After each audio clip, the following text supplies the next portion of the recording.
Okay, Graham, let's start this off with you telling us a little bit about your story, your history, everything that led you to where you are now and what you do now.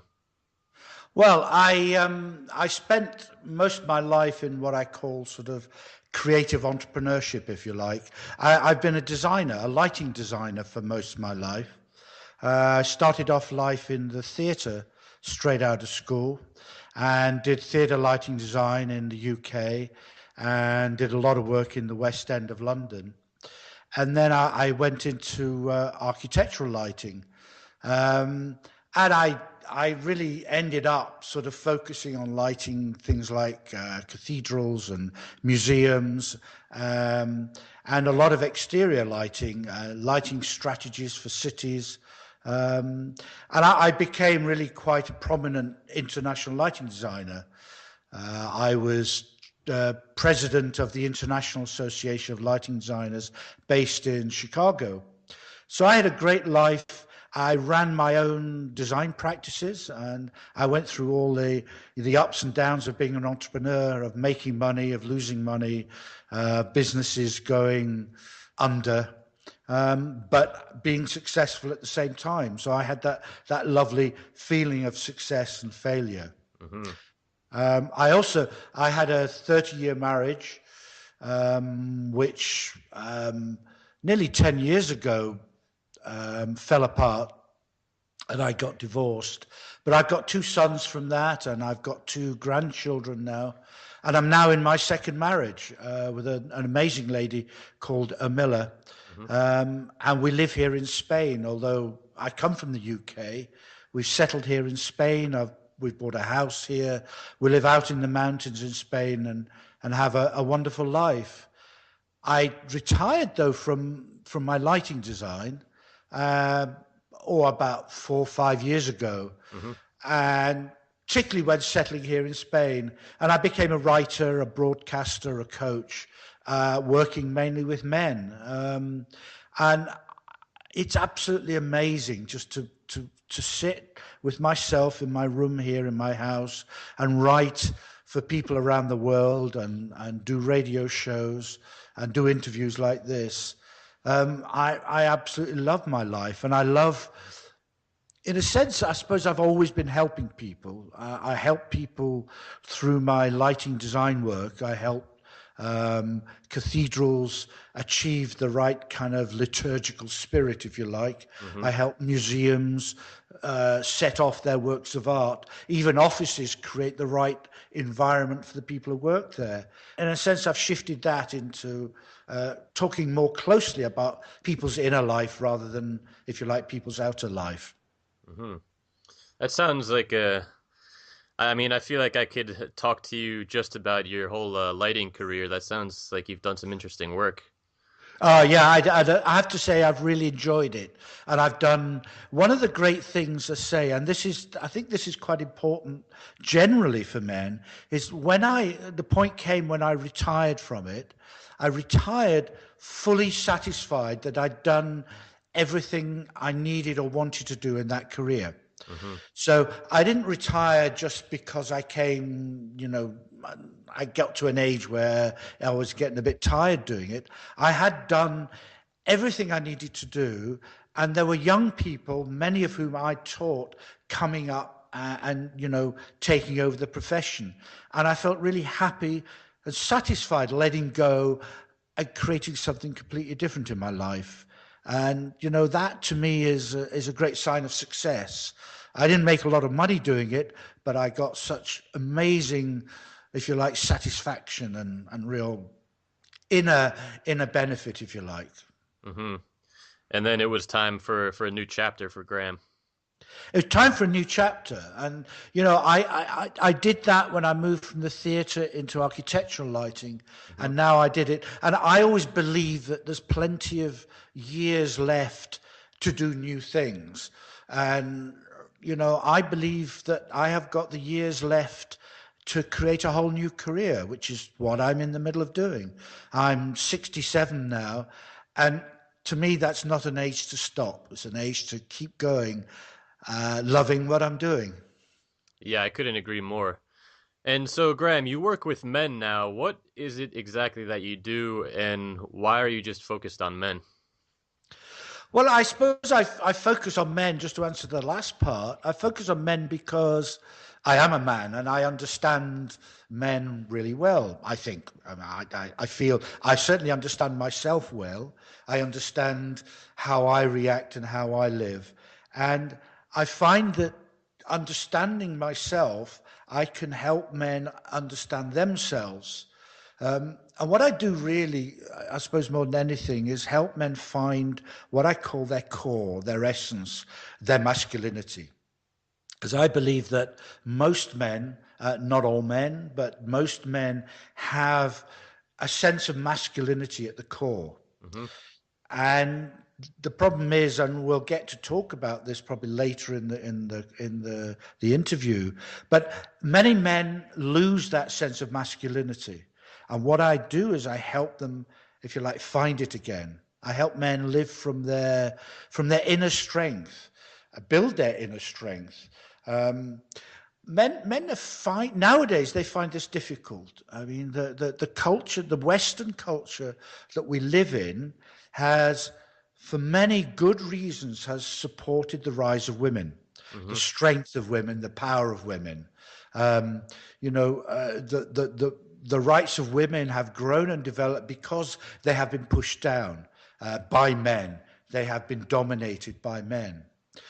And that's exactly as it should be. And I love seeing what women are doing, seeing women, finding their resourcefulness and finding their own power. The problem is not that they push men down, but men push themselves down in reaction to that.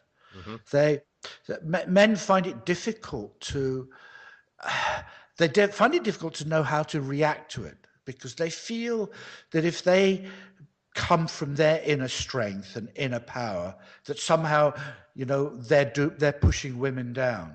Hmm. And certainly in relationships, men find it very difficult to know how to handle this. So they either end up being dominating or they end up being almost submissive.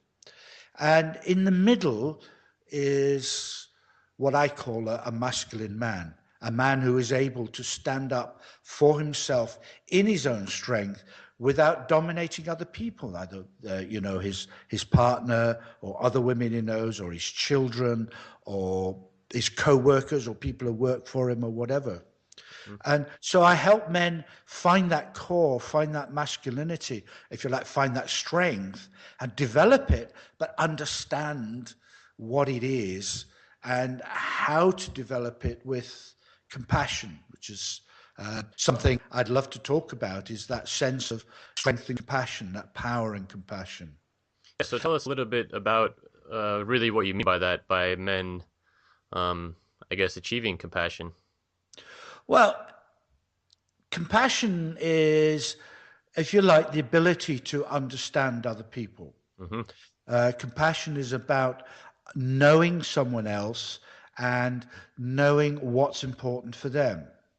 And compassion is an essential, if you like, is an essential starting point to a man being able to live in his power and strength. Because what's crucial is that a man knows what's important to the other people he's dealing with. Hmm. So if we look at the crucial relationship of a man and his partner, his wife or a girlfriend or whatever, history is littered with men who dominated women, who pushed women down, who saw women in terms of what he wanted women to be. And frequently, of course, women don't do that. Nobody does that. You don't do what somebody else wants. And so men tended to dominate women and push them. And in fact, saw their strength coming from the more powerful they were with other people. So what's that? That's never worked. And that has caused many of the power problems in the world. It still exists. It exists in governments. It Hmm. exists in homes. It exists in businesses. But the way to deal with that is not to lose the strength, not to lose the inner strength that a man has in himself. Hmm. So the way to develop that strength, the way to develop that power is to bring compassion in it. And so when you bring compassion into it, you look at the effect that you are having on other people. And so you can temper, if you like, the way you exert your strength or the way you show it or the way it comes over by understanding the effect on somebody else, whether not just whether they like it or not, but what is important for them.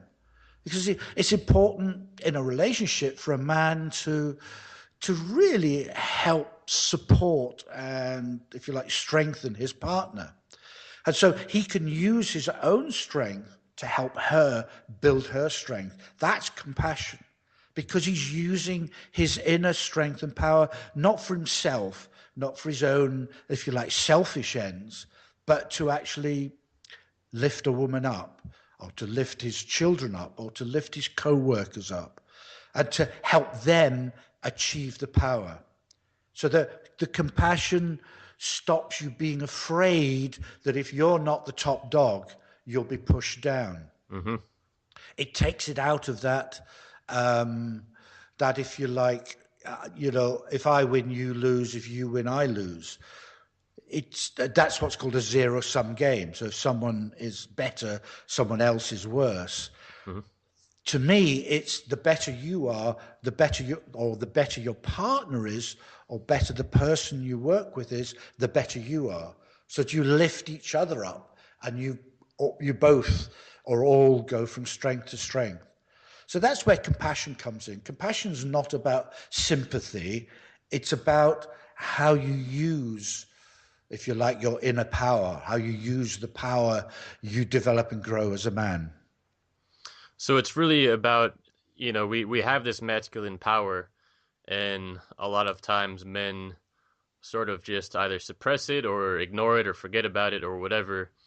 And it's important to maintain that sense of power, but by embracing compassion and taking, I guess, the perspective of compassion, we can better focus that power and masculine energy in a positive way. Absolutely. I mean, too many men fall either one way or the other. They fall through the way of dominance, or they fall through the way of softness and weakness, and they let go of the power that is inherent in being a man. Physically, hormonally, there is an essence of power in a man, and to lose that or forget that creates a softness and a weakness which, if you like, dilutes that masculinity.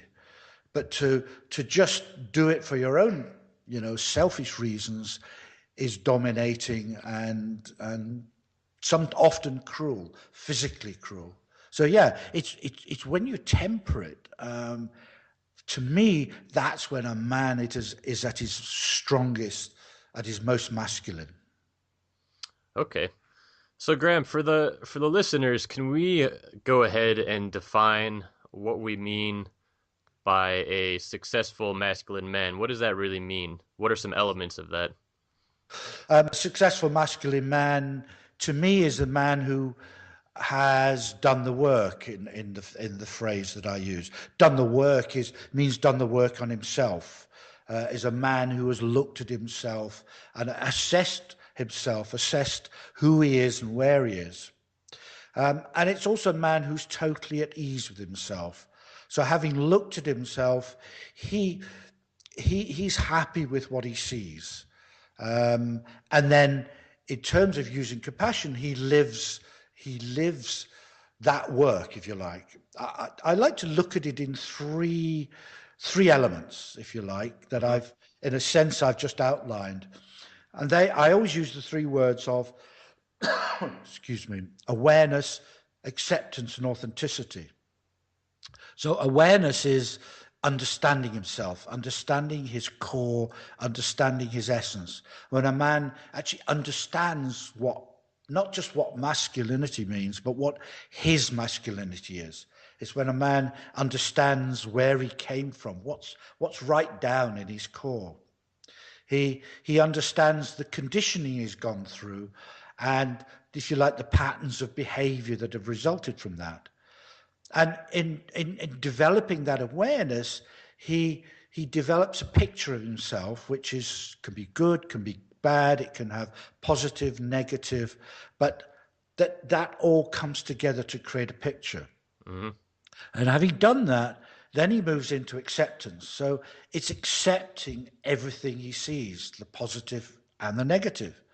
A man who accepts his flawed self or integrates his shadow, that is happy to accept that he's a man who perhaps is an angry man or a frustrated man or whatever, as well as being a powerful man or an intelligent man or whatever.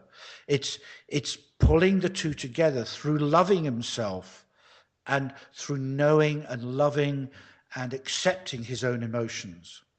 And then, having done that, he can move into the third element, which is authenticity, which is what we started covering, which is that sense of living from his internal power, knowing, having discovered what he is inside, and having developed that power and accepted it. It's important that he starts living it. So he lives with presence. He lives with this understanding, not just of himself, but other people. And he is not afraid to show himself, to show what he is, to show what it is to be a man. And he can move forward loving that and being courageous and being vulnerable at the same time. This sort of balance of courage and vulnerability is really, really crucial to being a successful masculine man. It's the courage to go into your own masculinity.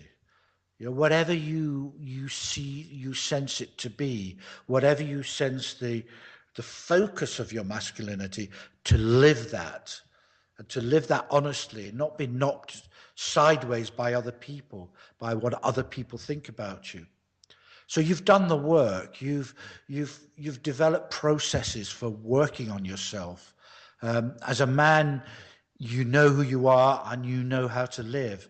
And when you see that, you know that. When you see men who are successful in that sense, they're decisive, they're focused. They know what they want, and they know what's good for other people, and they know how to balance that. Coming back to that sense of strength and compassion, mm-hmm. They know how to achieve in this world, but also to achieve for other people. They know, as entrepreneurs, a successful man will know how to make money and how to help other people make money. That combination is very exciting. So in addition to these three elements of really awareness and knowing yourself and being able to paint the full picture of who you are, then there's acceptance and accepting that whole picture and really acknowledging it and not ignoring the negative aspects, really taking in all of it. Then after that, we have authenticity. And I think with authenticity, you're really talking about incorporating balance between, yourself and including compassion towards others. Yeah. So balance seems like it's key as well. But balance is very key. In fact, balance in the use of physical strength, balance in emotional heart, balance in the use of your intellect, and balance in balancing, your intellect and your spiritual nature. I love seeing men that have developed a spiritual core, but balance it with, if you like, a physical involvement with the world that they live in. So, it's fine to become spiritual and just go all woo-woo and become a guru. But I think the great thing is when men develop or discover their spirituality and, if you like, integrate it with the work. With myself, it's very interesting because I was saying earlier that I was a lighting designer. Mm-hmm. So I spent I spent all my life working with light. Light was just everything to me.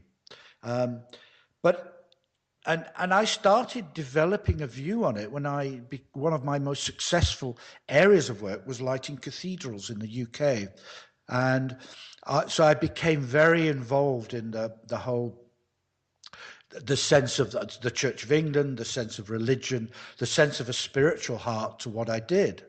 Because what I found was my lighting wasn't just lighting the building, but was backing up people's involvement in the cathedral. And this developed into, if you like, my spiritual understanding of myself. Mm-hmm. And I slowly developed the idea of inner light, which balanced my involvement with outer light. And I did it. There was a great occasion when I was the president of the International Association of Lighting Designers. I had to give a speech at a conference as president. And it was a speech about what we'd been achieving in the association, what was happening with lighting. And I talked about that. And I also talked about my sense of inner light and how I balanced the outer light and inner light, and how, to me, the two were, if you like, two views of the same thing. And I felt very vulnerable. It was, in a sense, it took a lot of courage for me to do that, because it wasn't the kind of normal thing to do. But that balance gave people such a sense of my depth that I found I got extraordinary respect from the designers I worked with.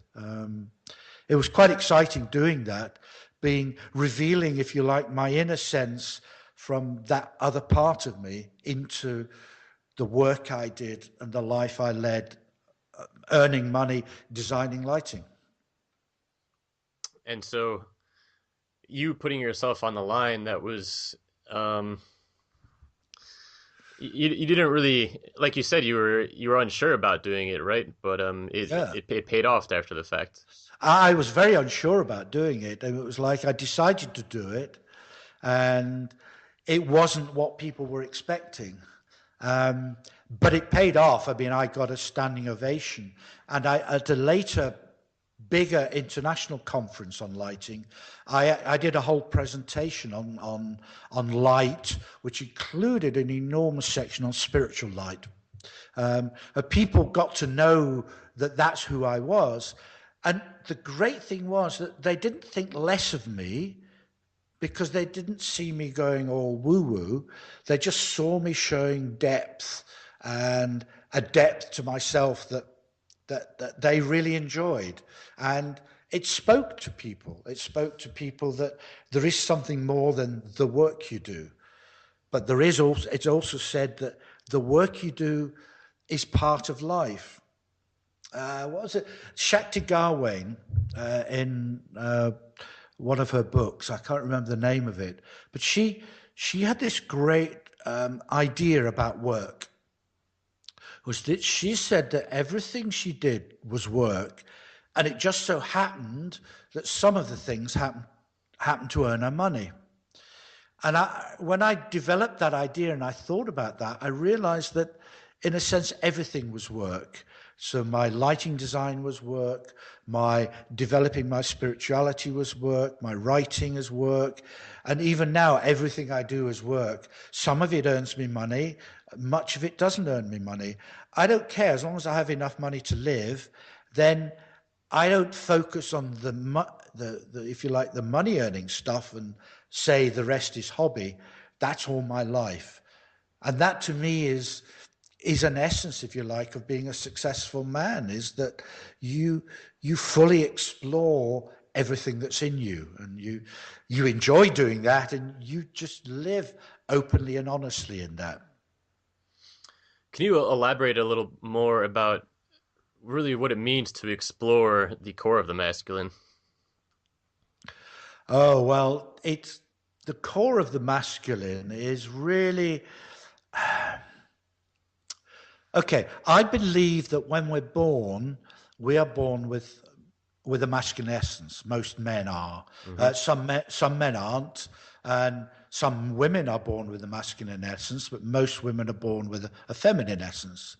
I believe that there's things that happen in our development in the womb hormonally, that develop this sense that we're born with of of being a man. Mm-hmm.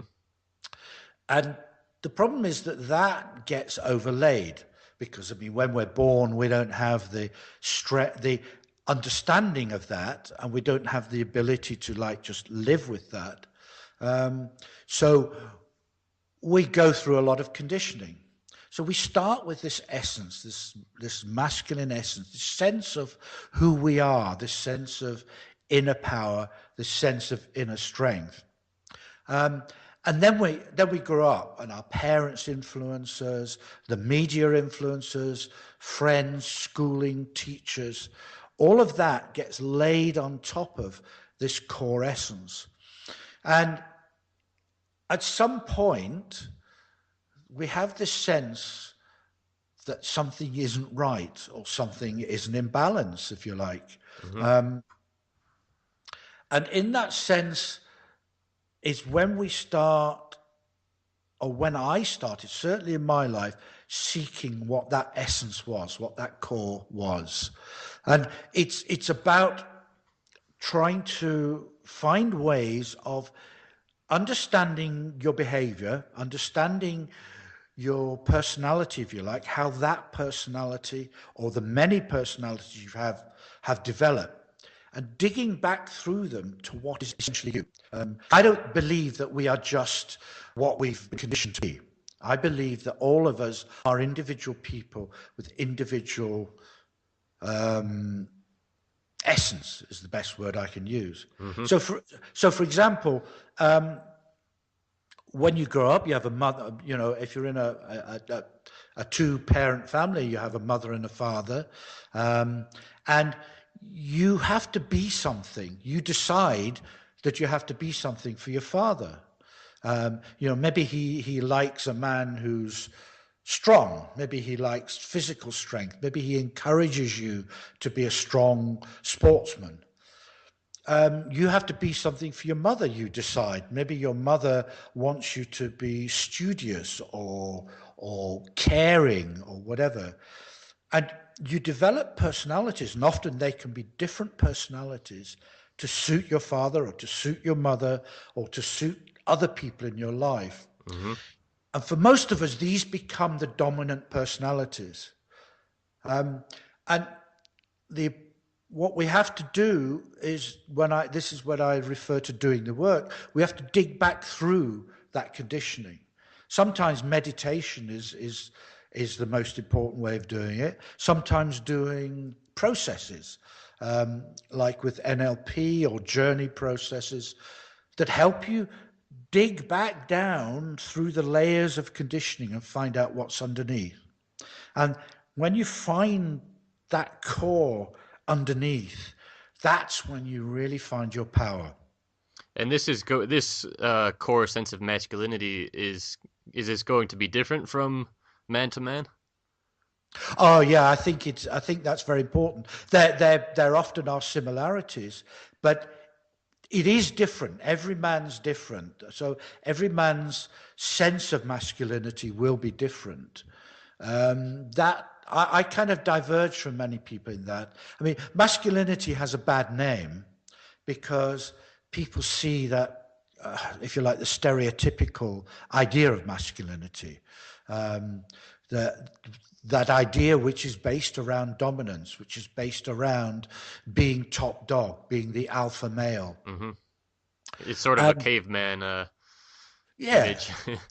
It's the caveman image. It's the, you know, it's the image behind the sort of pickup artist movement. It's the image behind, you know, men who just want to be taught by David Dider on what to do.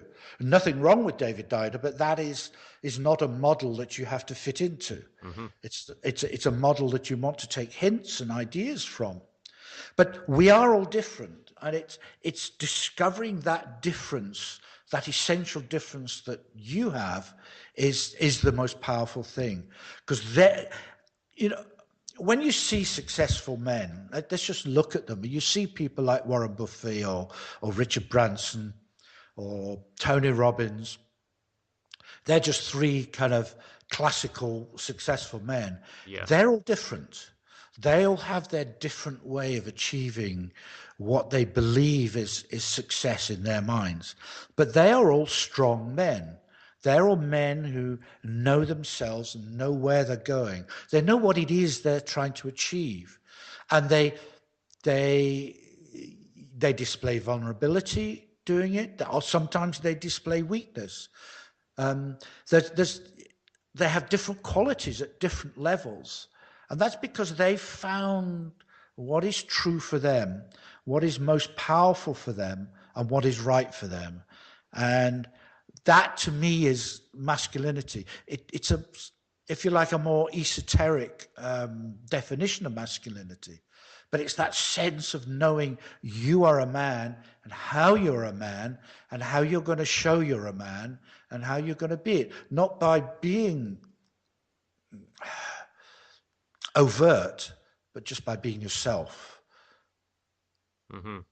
Yeah, I definitely agree with that. And you mentioned David Data, and any sort of I guess guru out there. I think it's good to take what they're saying, but not necessarily identify with it and attempt to fit into that cookie cutter image. Take it as more of a tool that you can use, or a guideline maybe. Yeah, that's right. I mean, and I that's the way I approach the work I do, whether I'm coaching men or writing. Um, I tend to spend a lot of my time talking about my life and about who I am and what I've discovered. And I do that not to say to people, this is what you should do, but this is what I've done, and this is how I've achieved it. This is the effect it's had on me. What can you do to achieve what it is that you want to achieve? Let me tell you just a little story about what the kind of discovery that helped me to on the road to writing about being a man. Hmm. It was after I got divorced from my long marriage, and I really didn't know much about relationships. I knew a lot about one relationship, but that had clearly been pretty unsuccessful. And so I was sort of meeting women and not quite sure what to do. And then I met this woman, a woman I kind of worked with at Tony Robbins events. And I thought she was fantastic. And I thought that we would be great together, that we could create a great relationship. And kind of she didn't agree. And that really kind of pissed me off a bit. And well, because I knew that I was right. And I started spending time trying to persuade her, look, all the ways that we could be great together and what we could do and everything. And she said to me at one point, she said, well, Graham, I can make my own mind up. Thank you very much. I don't need you to tell me what I need to do. And she just sort of said, look, this isn't working. This isn't going anywhere. And I thought, this was really difficult, and it was quite hurtful. She said to me at one point, look, Graham, I don't need another girlfriend. Thank you very much.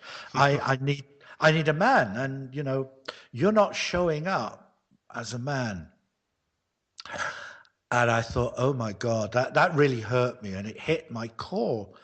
And she said to me, if you're going to do one thing, do it for yourself. If you're going to do something about this, do it for yourself. Forget about me. Just forget about persuading me or trying to influence me or pressure me or whatever. And I went away and thought about this, and I really realized that I was involved in a subtle form of domination.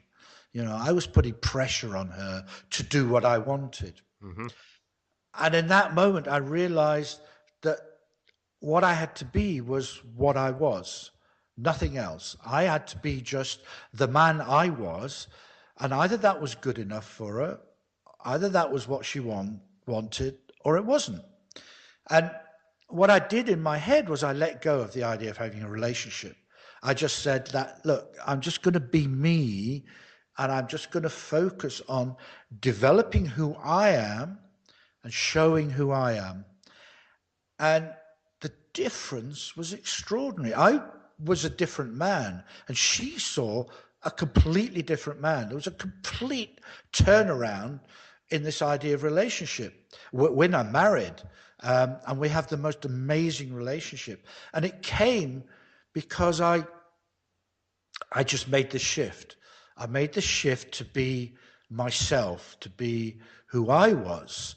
And that's what I've continued to doing. That started me on the road of thinking about masculinity, of being a man, of writing about it.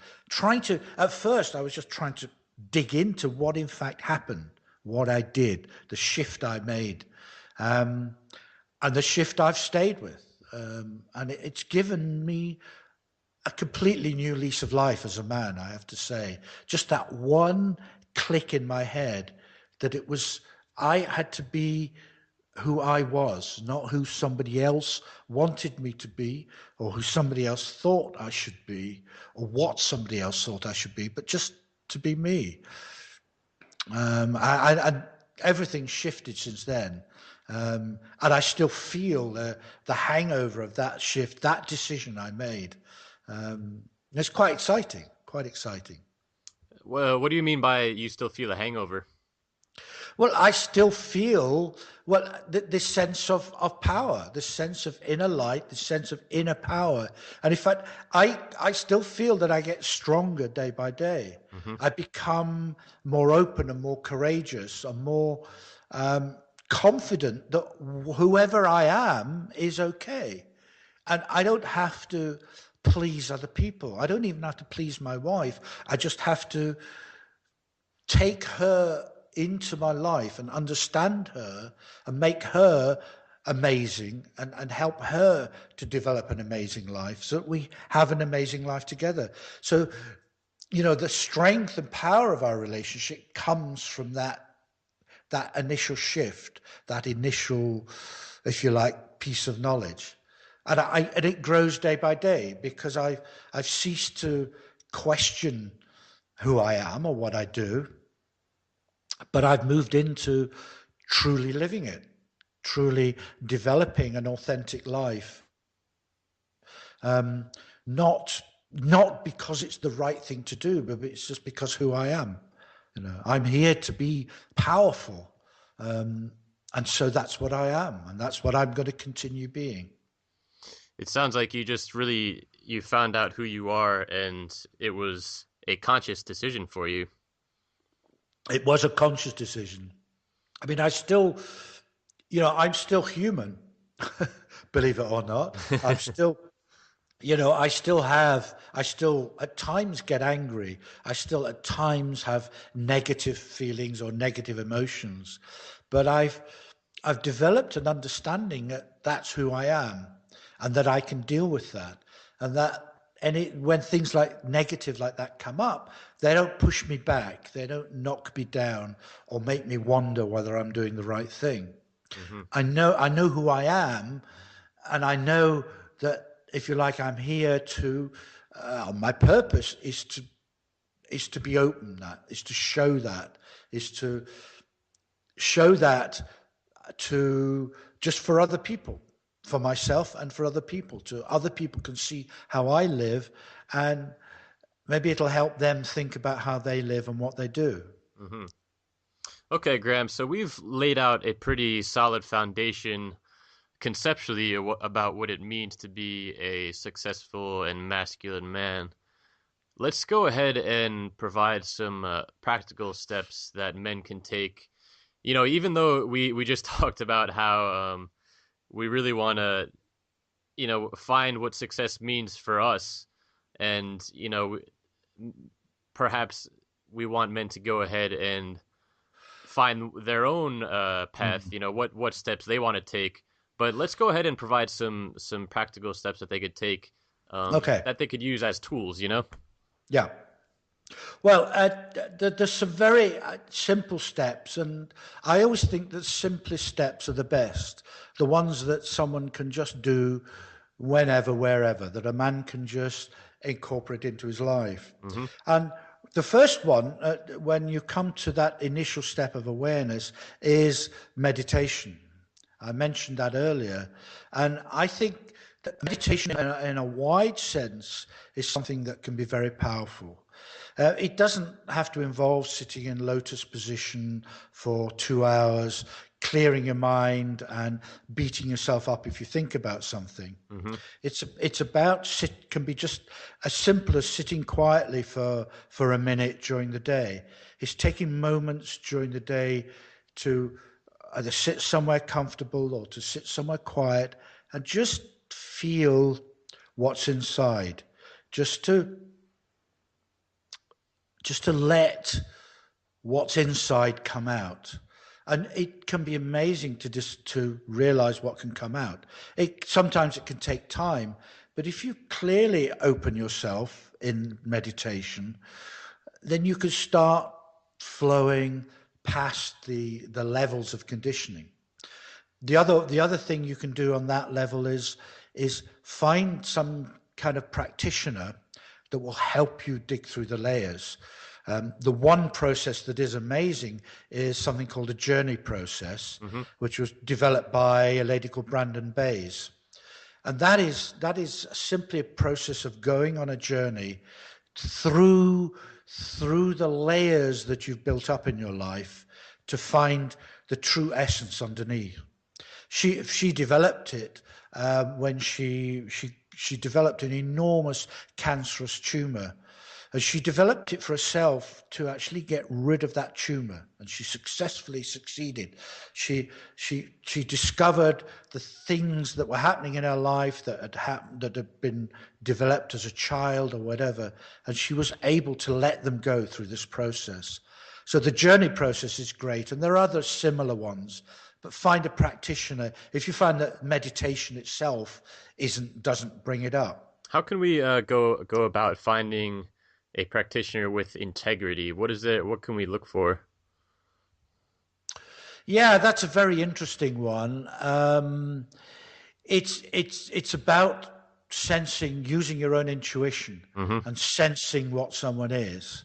And it's not about, for example, finding someone who doesn't cost very much. Yeah. That isn't.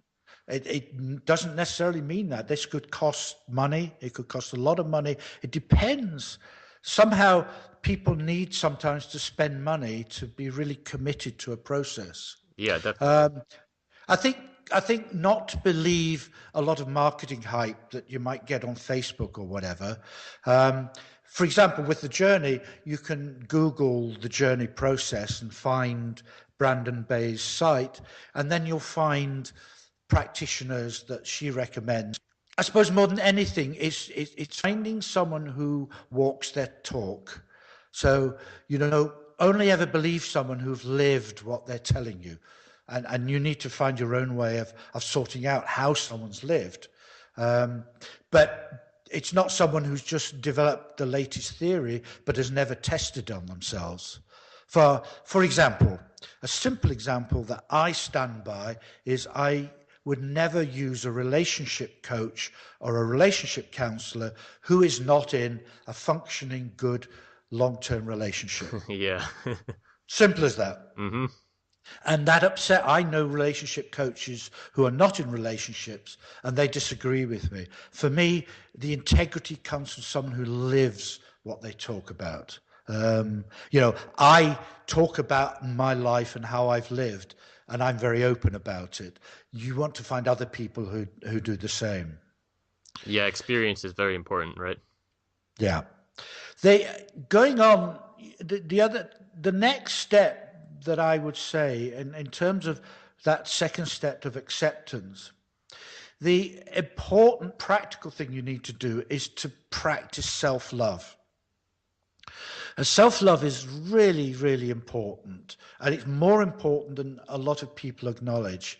I, for example, don't believe that you can love someone else if you don't love yourself.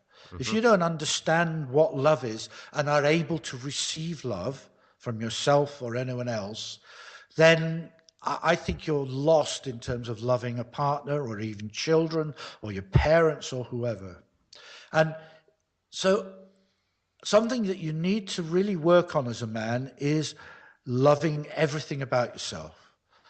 Start with baby steps. I heard this story the other day of this person who was in a wheelchair, had had a bad accident and was quite disfigured. And they really didn't love themselves, and they were getting really desperate because they couldn't find anyone else to love or who'd love them or another partner. And they were taught to start with baby steps on the road of self-love. And they started one day by sitting in front of a mirror and looking at their nose and learning to love their nose. And as soon as they'd done that, it went on to their eyes and their mouth and carried on. And their whole life changed. This was a woman, and she found a partner. She found her life changed. But you have to do that.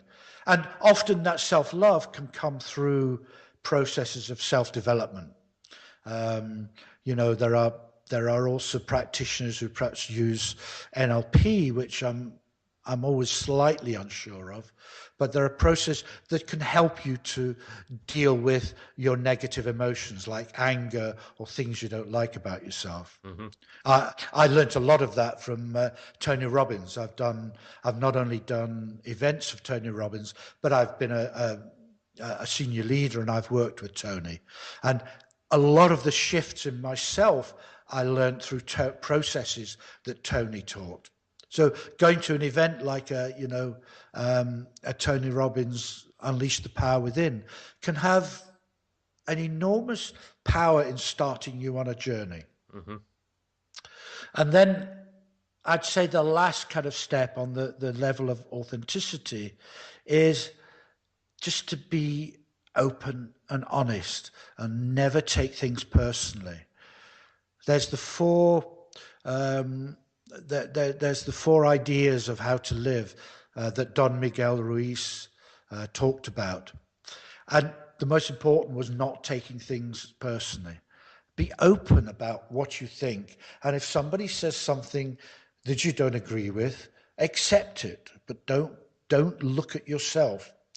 So having, done all this work, then you need to find a way of just living your truth, living who you are, and questioning when you're not doing that, why you're not doing that, and then working on it.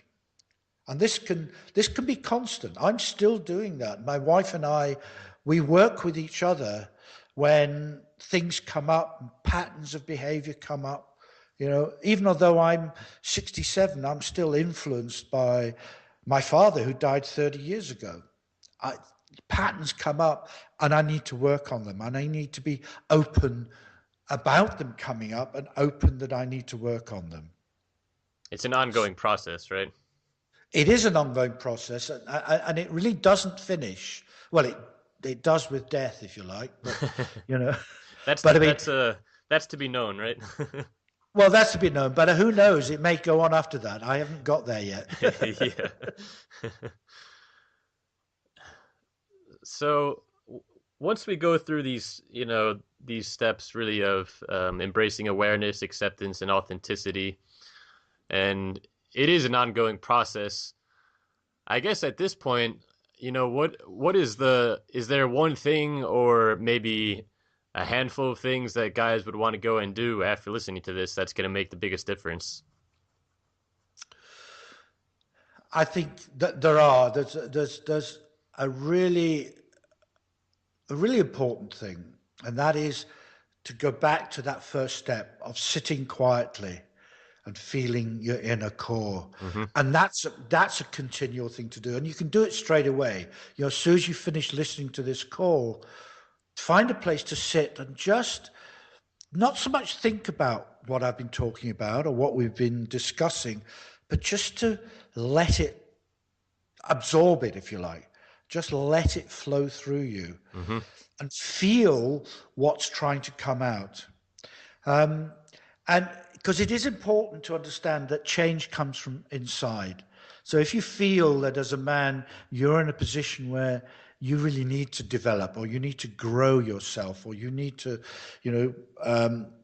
engage in personal development or whatever, it only happens, you're only going to succeed if you acknowledge that that change comes from inside, from within. Mm-hmm. So you need to open up the space for that change to come in. And a lot of that can come through quiet, sitting quietly. And the first step you can do is to sit after this call, open up a space inside yourself, inside your heart, for the change to come in, and be ready to receive whatever comes. Who knows what it'll be? It'll be something. And if you give it enough depth and enough time, it'll come through and you'll find it. And I would like to say, I mean, in my experience, there's a good chance there's going to be quite a bit of difficulty, along the way, and even at first. But it's and even talking to other people, it's usually a part of the process is it's difficult, but it's often worthwhile. It's very worthwhile, and this could take some years. I mean, it's taken me a number of years, quite a good 10 years to get to where I am. But every step of the way is worthwhile, and every discovery, every new thought is worthwhile, and every new thought creates a shift and a change. And it's important not to be perfectionist about this.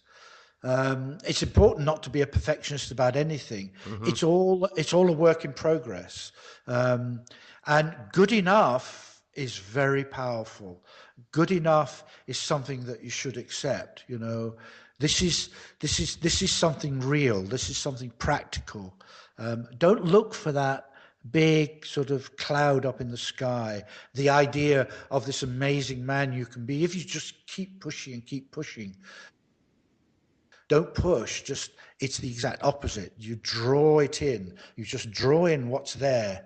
And the more you do that, the more you're able to do that, and the more you understand what's happening, and the more you understand the signs that are in front of you. Mm-hmm. Well, Graham, we're coming up at the end of our conversation here. There's one question I'd like to ask you before we close out. Is there anything else that you'd like to mention, though, before that? Yeah, I would just like to encourage people to come and read more about what I do or more about what I write about. And there's two ways you can do that. You can go to my website, which is simply grahamreidphoenix.com.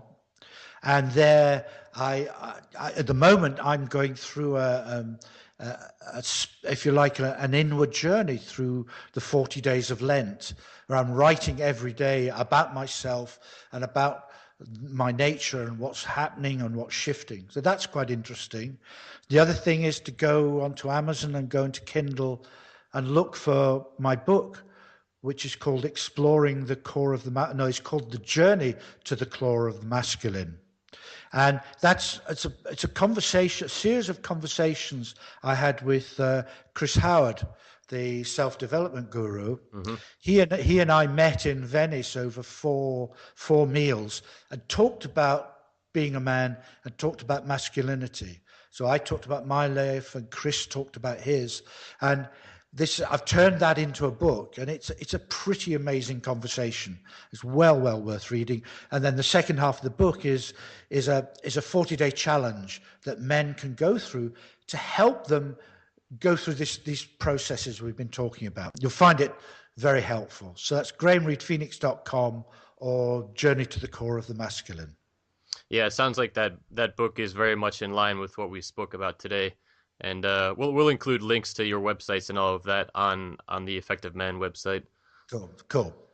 Okay, Graham. So before we end this, I'd like to ask you, I've been asking all the other interviewees, all the other speakers, are there any major mistakes or lessons that you've made or learned in your life so far, even maybe unrelated to the topic of masculinity per se? Just maybe one major lesson that sticks out in your mind that we can learn from. Yeah, one major lesson I would say is not trusting my own intuition. So in business, I've had two businesses which have gone bankrupt, if you like. I've lost money. And in each case, they resulted from me not trusting my own intuition, but listening to other people's business advice. Um, and they were great learnings. In fact, I can recommend failure as a great way of learning the lessons of life. I certainly learned a great deal from that. Yeah, definitely. I can relate with you on that one. Yeah, many people can, but then many people take that kind of failure as a negative thing. They're not good enough, or they haven't worked hard enough, or the whatever. It's not. It's not that. It's just not getting it right. It's not listening to yourself. It's not using that intuition that's inside. And it's about taking the mindset and the perspective that you can learn from the failure. Yes, absolutely. That it is positive. And I know that's a very new age thing that, everything is a lesson and everything's positive. But in this case, it really is true. hmm It certainly was for me. Yeah, yeah. All right, Graham, thanks for sharing that with us. It's been great talking to you today. I look forward to our future conversations. I'm sure we'll have. Yeah, thanks again. Okay, thanks.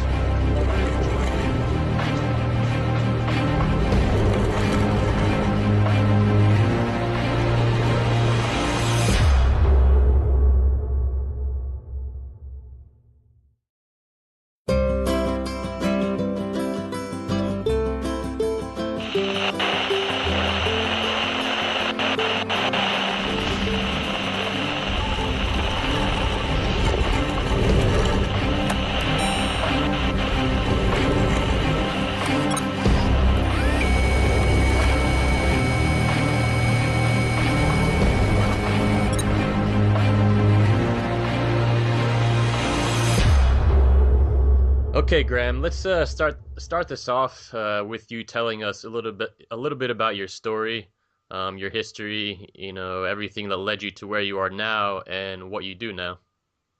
Well, I spent most of my life in what I call sort of creative entrepreneurship, if you like. I've been a designer, a lighting designer for most of my life.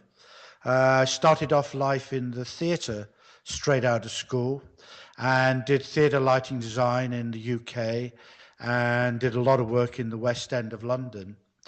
And then I went into architectural lighting.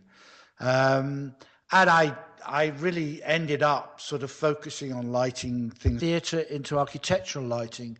And now I did it. And I always believe that there's plenty of years left to do new things. And, I believe that I have got the years left to create a whole new career, which is what I'm in the middle of doing. I'm 67 now. And to me, that's not an age to stop. It's an age to keep going, loving what I'm doing. Yeah, I couldn't agree more. And so, Graham, you work with men now. What is it exactly that you do, and why are you just focused on men? Well, I suppose I focus on men, just to answer the last part. I focus on men because I am a man and I understand men really well, I think. I feel I certainly understand myself well. I understand how I react and how I live. And I find that understanding myself, I can help men understand themselves. And what I do really, I suppose more than anything, is help men find what I call their core, their essence, their masculinity. Because I believe that most men, not like cathedrals and museums, and a lot of exterior lighting, lighting strategies for cities. And I became really quite a prominent international lighting designer. I was president of the International Association of Lighting Designers based in Chicago. So I had a great life. I ran my own design practices and I went through all the ups and downs of being an entrepreneur, of making money, of losing money, businesses going under, but being successful at the same time. So I had that lovely feeling of success and failure. hmm I had a 30-year marriage, which nearly 10 years ago fell apart and I got divorced. But I've got two sons from that and I've got two grandchildren now. And I'm now in my second marriage with an amazing lady called Amila. Hmm. And we live here in Spain, although I come from the UK. We've settled here in Spain. We've bought a house here. We live out in the mountains in Spain and have a wonderful life. I retired though from my lighting design, uh, or about 4 or 5 years ago, Hmm. and particularly when settling here in Spain. And I became a writer, a broadcaster, a coach, working mainly with men. And it's absolutely amazing just to sit with myself in my room here in my house and write for people around the world and do radio shows and do interviews like this. I absolutely love my life, and I love, in a sense, I suppose I've always been helping people. I help people through my lighting design work. I help cathedrals achieve the right kind of liturgical spirit, if you like. Hmm. I help museums set off their works of art. Even offices create the right environment for the people who work there.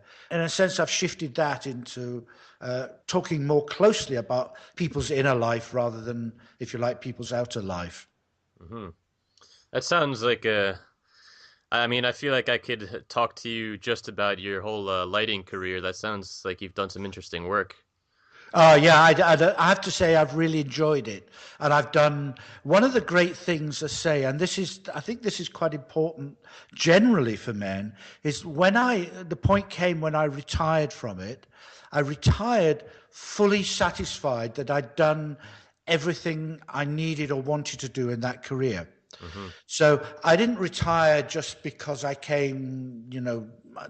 got to an age where I was getting a bit tired doing it. I had done everything I needed to do, and there were young people, many of whom I taught, coming up and taking over the profession. And I felt really happy and satisfied letting go and creating something completely different in my life. And that to me is a great sign of success. I didn't make a lot of money doing it, but I got such amazing, if you like, satisfaction and real inner inner benefit, if you like. Hmm. And then it was time for a new chapter for Graham. It was time for a new chapter, and I did that when I moved from the